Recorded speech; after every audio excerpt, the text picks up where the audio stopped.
Greetings, Illumineers! A new set is upon us, so that means another look at rules you might get wrong. However, this time around, the general slate of interesting cards are accompanied by huge updates across the entire comprehensive rules document. With the release of version 2.0.0, a bunch of things have been tweaked and addressed or changed based on player feedback and internal analysis. At least one of them is a real head-scratcher, but most of them seem to improve quality of life and help bring clarity to otherwise ambiguous situations. And because this seems to be a complete overhaul, some of the numbers and sections might be completely reworked and renumbered, including our dear friends 873 and 874. Luckily, they remain just with new names. Also, don't worry, we still have plenty of cool cards to look at and specific interactions to make sense of. But first, I think we need some lightning lanes in order to fly through some of these smaller but impactful rule updates. Really quickly, before we jump in, if you haven't checked out my previous rule videos, you can see them on screen or check them out in the links below. I really enjoy diving into weird interactions each set, as well as helping give clarity to any new or strange rules text. Last thing, if you are buying sleeves or other accessories from DualSpec, be sure to use my code SNAPQuester or the link in the description below to save 10% on your next order. Let's get into the important changes rules roundup. First up, damage. First is a clarification about damage. This could have helped considerably with issues brought up in the last video regarding Rapunzel ready for adventure, but more specifically, it adds clarity on what it means for damage to be applied in multiple ways. It expands on the definitions of how damage is or was inflicted onto a character, basically introducing an umbrella term that encompasses all ways to process damage while keeping the differences between those existing terms and definitions. This is all broken down in section 1.9, which discusses damage, 1911 through 5 specifically. Dealing damage is still the result of a challenge or direct damage action. Put places a damage counter on something directly, also still bypassing resist. Remove still removes damage off of something, and move effectively removes and then puts. Though the keen-eyed among you might notice a sneaky change here that makes sure that damage moved must be moved onto another character. You cannot move damage from something onto itself.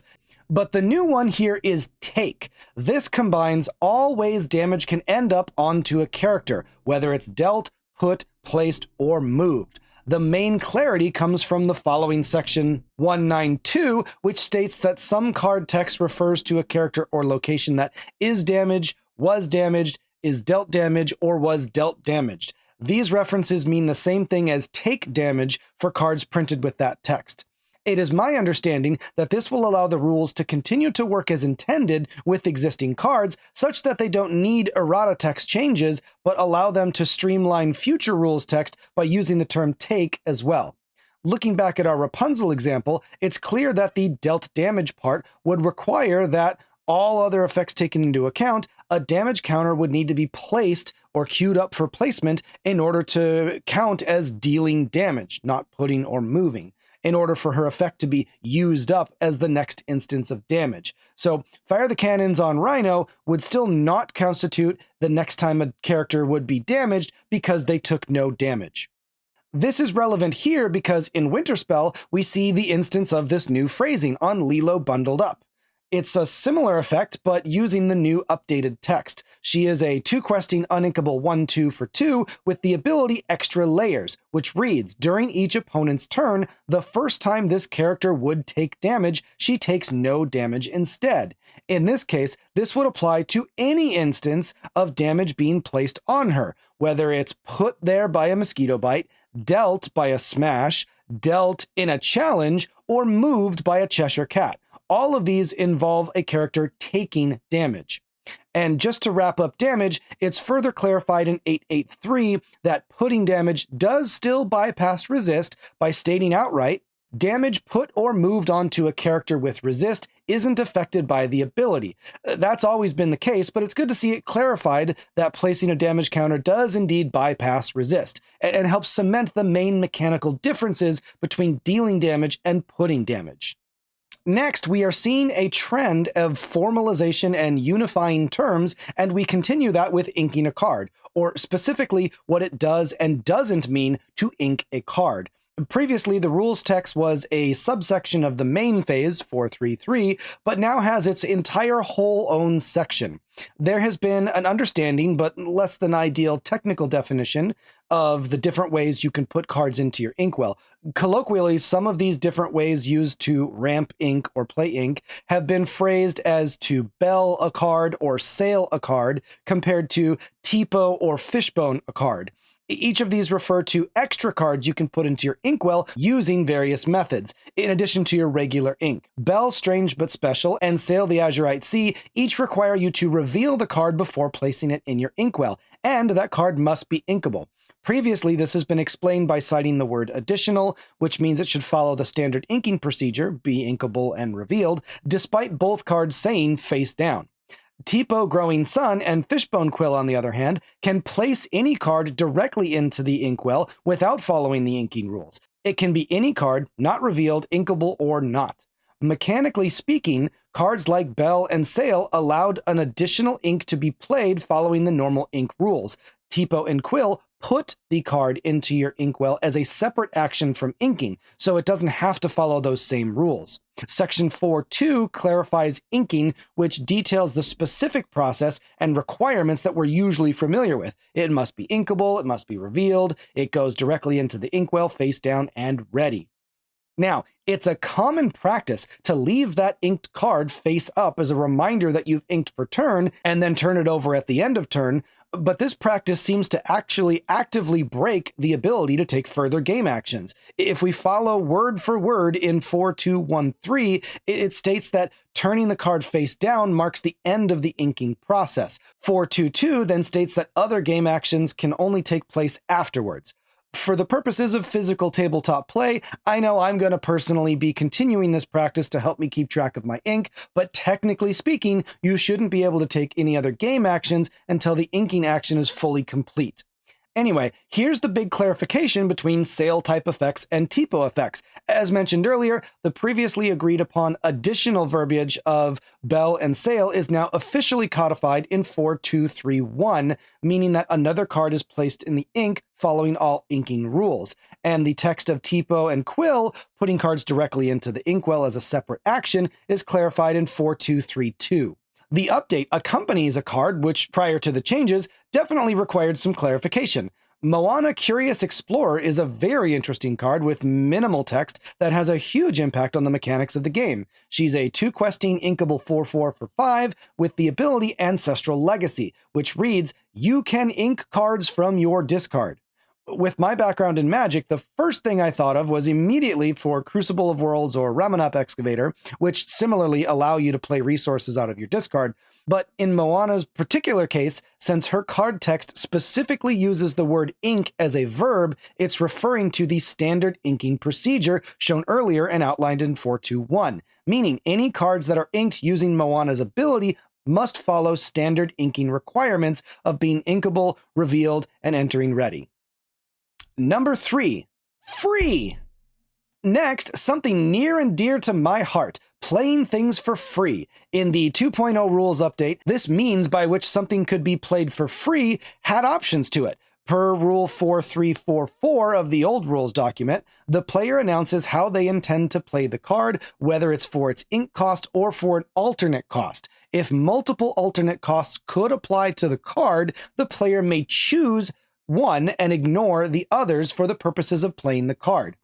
Whereas the relevant rules text now is listed under a similarly numbered 4322, which states the player announces how they intend to play the card, whether for its ink cost or an alternate cost. If multiple alternate costs could apply, the player chooses one and ignores the other.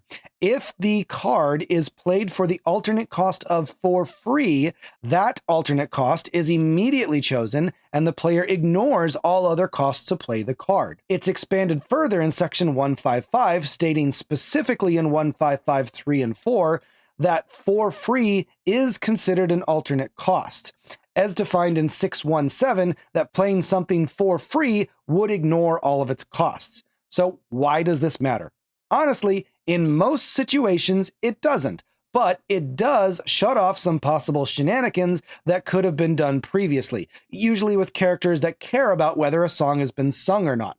Like, for example, if you have a Powerline, World's Greatest Rock Star, in play, and an Ursula Deceiver of All out, you can't use Ursula to double sing the free song off of Powerline's ability. This also affects shift characters. If you use something like Circle of Life to play something for free out of your discard, if that character happens to be a Floodborn, you now can't play it on top of something else for its shift cost, since you're choosing that alternate cost, which would be superseded by being free. This one might actually come up because it would mean that the reanimated shift character could be used right away as long as the underlying creature was dry. The short version is, if it says free, it has to be free. No other alternate cost choices, like singing or shifting, can be chosen. Number 4, resolving effects. Okay, now it's time for one of the most impactful things that you probably won't even notice most of the time: resolving cards and effects. Outlined in the extensive section 6.7 of the same name, this section goes through the details of exactly how a card resolves its effects. A lot of this has been the case before, but per their own words, as the game has grown and introduced more complex cards, we've discovered some things that needed to be more explicitly stated. While this section is fairly long and dry, you're welcome to read through the whole thing on your own, or check the link in the description below. The good news is most of it is just clarifying things that your intuition on how something works is actually how it's supposed to work most of the time. In fact, they specifically address one of the concerns from the last video regarding Sleepy Hollow and Get to Safety, which flatly didn't work at all the way resolution was worded in the previous iterations of the CRD. Some of the big takeaways here are that action cards do enter the play zone rather than just entering some kind of limbo state between being played and fully resolving. Considering most players will place the action they're playing on their playmat as they're resolving the effects anyway, I kind of get the thematic representation of considering it in the play zone, and it seems like a simple and elegant solution compared to it entering and exiting the bag immediately, kind of like the stack in Magic. Other important bits here include the specific order in which to resolve things, such as making your selections for each, or meeting if conditions in 6.7.2.1 first, followed by replacement effects, then damage, and finally specific instruction text of the card. Triggered abilities still resolve after resolution, but specifically addressing issues like that Sleepy Hollow and Get to Safety, 6.7.7 explicitly states that if playing a card is part of resolving an ability, the choice is made and the card is played while the action is still resolving, but any additional effects would be added to the bag to be played after the card finishes resolving. Again, just streamlining how it feels like it should work with clarifying rules text. A card asks you to play a card in the middle of its rules text, you can now do so properly. Number 5.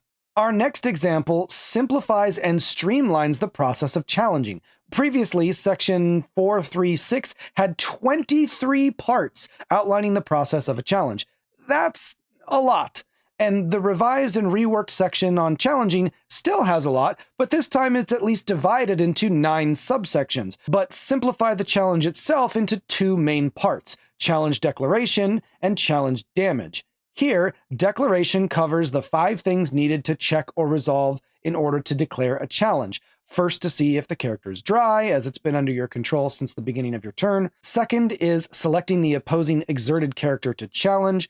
Third, checks for any restrictions. Fourth, exerts your challenging character. And fifth, any while challenging effects will apply. From there, any triggered effects are added to the bag and then resolved before going on to damage. The challenge damage step is pretty straightforward: applying any effects, dealing damage simultaneously, and then giving a game state check. The meat of the interaction remains largely unchanged, and it was more an organizational change to make it easier to follow than this previous messy monstrosity. Number 6.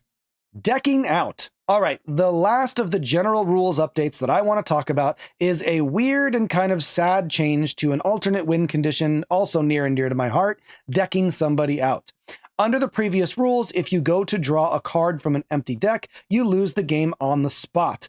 Well, far from top tier, a small portion of fun rogue decks would seek to exploit this with cards like A Whole New World and various ways to get it back or play it multiple times, enough to put all the opponent's cards into discard. When finished, you pass the turn on to them, they go to draw, and then lose immediately. This new change seems to mostly destroy what was already a fragile and niche alternate win con for what feels like very little benefit.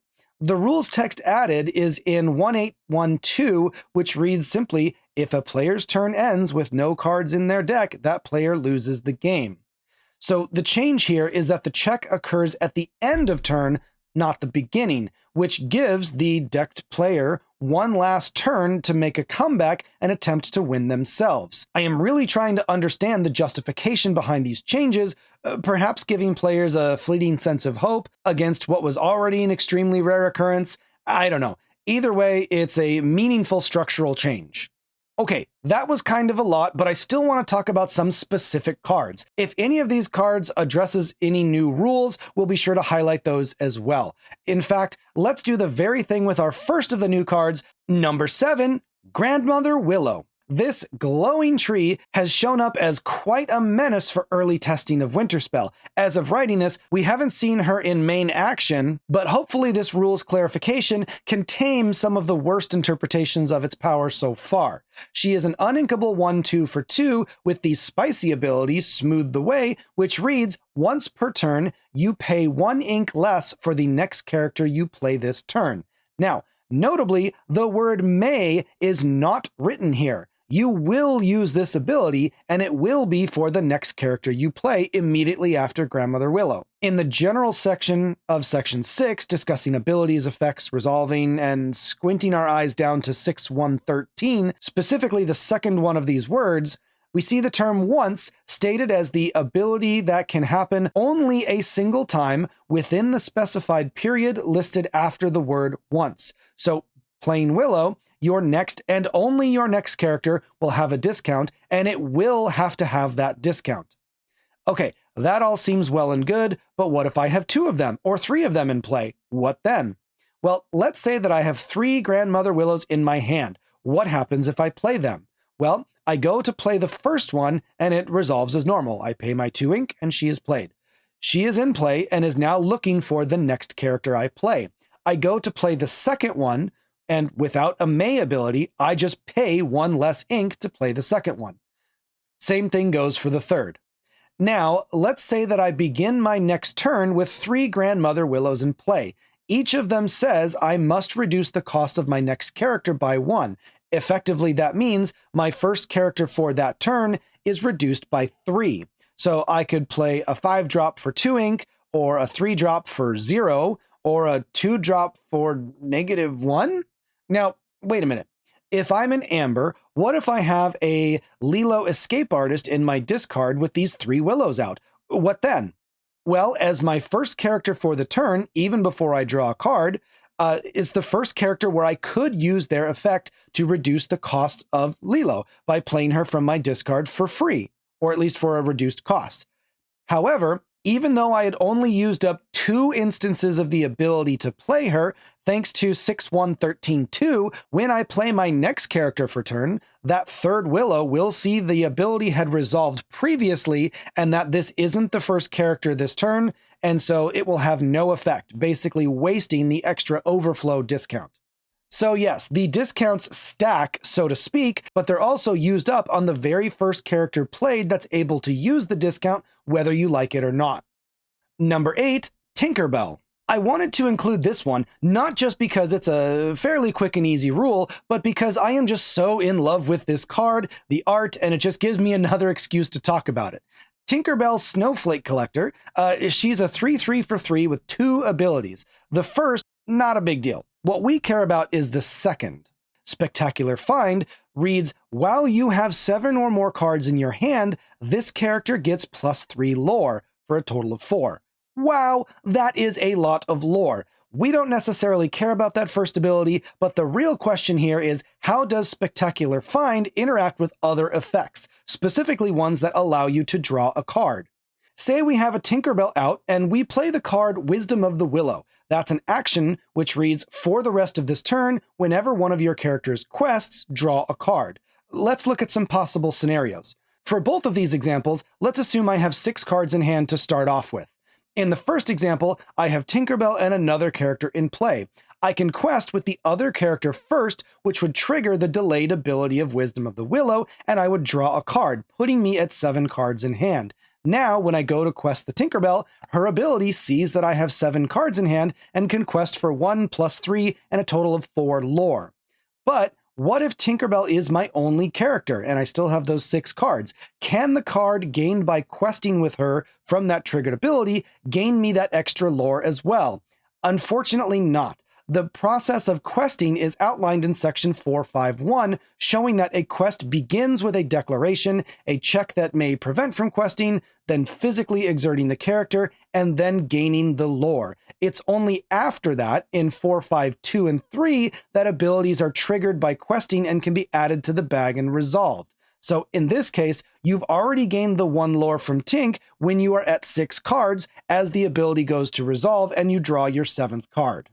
Number 9, Donald and Boost. Donald Duck Fred Honeywell, a 4/4 for 4 with 2 abilities. The second is pretty self-explanatory, so I want to focus on the first, Spirit of Giving, which reads, whenever you use the boost ability of a character, you may put the top card of your deck under them face down. This first feels super weird because, isn't that what boost is? Well, like instances of life gain versus lifelink in Magic, these are mechanically 2 different things, and has a huge impact on any character that has a whenever you put a card under type of boost effect. Think Scar, or Tamatoa, or Simba, or our familiar Cheshire Cat. Donald's ability effectively doubles each of those cards' boost effect. Boosting is an activated ability, which is broadly defined in section 4.4. Basically, you pay the cost to get an effect. In the case of boost, you pay the cost, like 2 ink on Tamatoa, to get the effect, putting a card under him. And then Tamatoa activating that boost ability puts Donald's ability into the bag to be resolved later. And putting a card under Tamatoa activates his own ability, Anything That Glitters, which is also added to the bag to be resolved. At this point, you have 2 marbles to resolve, Donald's Spirit of Giving and Tamatoa's Anything That Glitters. While our good friends 873 and 874 are no longer, their equivalents of 7731 and 7742 cover simultaneous triggers and choice of resolution respectively. The active player still chooses and resolves their ability in an order of their choice. We can resolve either Spirit of Giving or Anything That Glitters first. When going to resolve Spirit of Giving, another card is placed under Tamatoa, triggering another instance of Anything That Glitters. With 2 glitter marbles in the bag, we now go to resolve them in any order, and our Tamatoa gains 2 instances of that extra lore pip, for a total of questing power in this case of 3. Neat. Notably, Tamatoa's Anything That Glitters cares about the cards under him or other characters and locations, but this doubling effect from Donald is the same for any character that has an ability that begins with whenever a card is put under this character. Number 10, John Smith. Last and certainly not least is John Smith Rule Breaker. John Smith Undaunted Protector. This uninkable 2-questing 3/6 for 5 has Bodyguard and the game-testing ability of Do Your Worst, which reads, opponents must choose this character for actions and abilities if able. Now, Johnny Boy here is doing his best Spellskite impression, but the specific wording on this leads to some wacky outcomes, most specifically because of the lack of the word may. Hey, future me here, coming to you from the edit, and we actually have an official update on this. The problems are still interesting to dissect though, so I'll leave this section for the most part unchanged as is, and then I'll update you with the solution at the end. So let's jump back into past me. Let's look at some of those examples now. First is with something like Bell Accomplished Mystic or Cheshire Cat Inexplicable. Both of these Amethyst characters have abilities which move damage from one character to another, and each of them have you choosing characters twice, once to move from and once to move to. So let's say an opponent has a John Smith with 1 damage, and we have a Cheshire Cat with 2 damage. We decide to boost in order to use its Loads of Fun ability to move that damage. Well, per Rule 173, choices are made as part of resolving an effect, and it could be interpreted that you would need to choose both the first chosen character and the second chosen opposing character at that time. Due to John Smith's do your worst, it is currently not clear exactly about what happens. One could think that he would need to be chosen for both parts, which actively contradicts moving, requiring moving damage to another character, but one could also argue he could be chosen for just the first because that would satisfy being chosen for the ability as a whole, even if he's not chosen for every part of the ability. As we discussed earlier, the action of moving damage requires that damage counters be moved from one character to another. You cannot move damage from a character onto itself. Another bigger issue arises if you have two John Smiths in play. So let's say I have two John Smiths out and ready. My opponent plays Elsa Fifth Spirit.